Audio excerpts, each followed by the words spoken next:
Jim Himes of Connecticut is joining us. He's a member of the Financial Services Committee and the Intelligence Committee as well. Your quick reaction on Cuba. You support what the president's doing, wanting to normalize relations with Cuba. I do. The president laid it out exactly right. Look, 50 years this policy has not only not worked, it has actually contributed to the resilience of the Castro brothers because they've been able to blame the United States embargo for a lot of their local problems. So, look, I understand where the Florida Cubans are coming from, but if they want to not change the policy, they probably got to come up with one that actually works, which of course we're not hearing. As you say, the current policy hasn't worked for 50 years, so maybe, as the president says, try something different.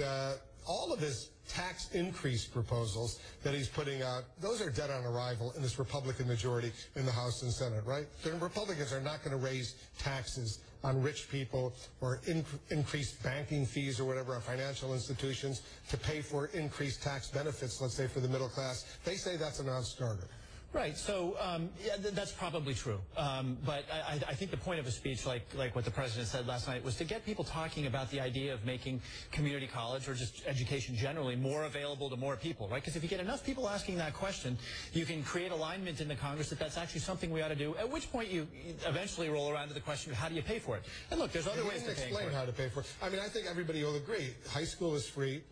Why not 2 years of community college? You increase it a little bit, given the fact that people need more education to compete in the international environment right now. Maybe make 2 years of a community college free. But where's that money going to come from? Yeah, no, I mean, absolutely. I think people could accept that. Look, back when high school was made free and basically mandatory for everybody, high school was kind of a big deal. You know, if you had a high school education, that was actually more than most Americans did. Today, the situation is very different. Without some post-high school education, you're going to have a hard time staying in the middle class. Do you know where the president wants to get that money to pay for free community college? Well, he talked about a couple of things. As you pointed out, he talked about, raising the capital gains tax. He talked about an idea that actually, interestingly enough, came from a Republican, right? David Kemp, when he was chairman of Ways and Means, proposed a tax on the big banks.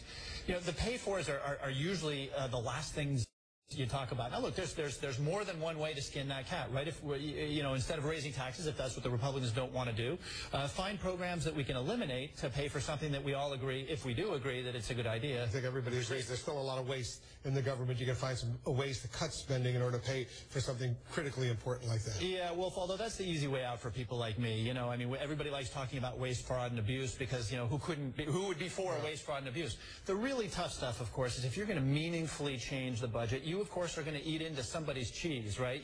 Whether it's, defense or education or Medicare or Social Security, there are people who care a lot about those things. I know you got to cut back to the Hill and vote. Congressman, thanks very much for coming in. Thanks a lot, Will. Good luck to you.